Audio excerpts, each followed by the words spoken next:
going to try and match the design on here over to here. The one thing is you don't have to worry about the words, because if you remember when we did our brick wall words, we did graffiti art and we worked on block letters. We're going to get to that later, and we are going to actually collage those on. I'll show you that in a minute.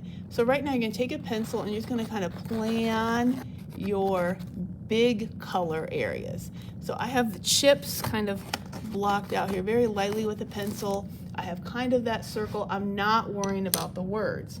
Now I'm going to look for the colors that most closely match my package. Depending on the colors of your package, you might not have two different color markers. And what you're going to do is you're going to just color. This is one time you do not need to be neat, okay? Because what we're going to do is we're going to take water and we're going to blend it on top to make it look like paint.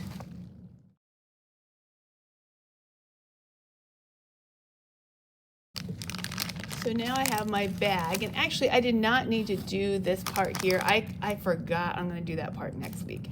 I did decide to go ahead and do the chips. Now what I'm going to do is I'm going to take my water, take my brush, and I'm going to blend the colors. So you can see how the color spreads. Here is the thing though, you want to make sure you have it colored in really well. I mean, I scribbled, but make sure you have most of the areas filled in before you start to paint. Because if let's say I'm like, oh, I need to go back, I need to add color.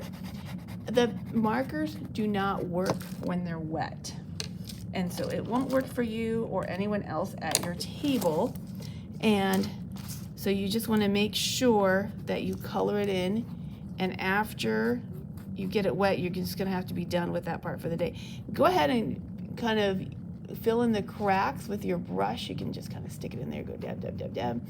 And you are going to brush the color until you have your entire background. And also do the back. So here is, okay, there is where I filled it in. Notice I forgot something, and that is if you have a light color, you should start with it first, because you can see what happened to those chips there. I should have started with that. Notice it will wash off. This is washable marker. This is what your hands look like if you're touching it a lot. If you don't want your hands to get dirty, just use your wax paper to hold it. Now, if you finish with that part, you can go on to the next part, which is to design the logo.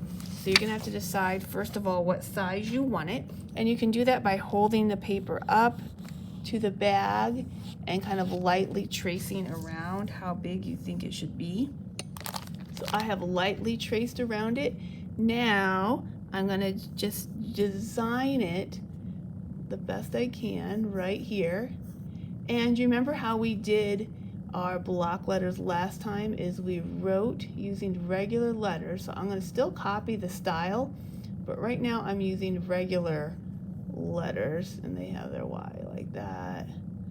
And then I'm gonna go around it. So I go around the outside and the inside edges, and then you can just erase on the inside. Now we're going to use oil pastels to color them in. The white you can use in the very end to go over the white part, even though I'm just going to color around it and leave it blank. Now this is also water. It spreads a little bit. It spreads a little bit better with water. We're not going to use a brush though, because the brush is going to get pretty messy, and we're doing really detailed things here. So if you just take your finger and just, you can either, you don't have to wet your finger, you can just get your finger a little bit wet, just enough to spread it around a little bit. We're trying to make it look a little bit more like paint, and we're trying to blend some of our values together. Okay, so I use my finger, and then at the very end, I'm gonna go over top of it with my white oil pastel.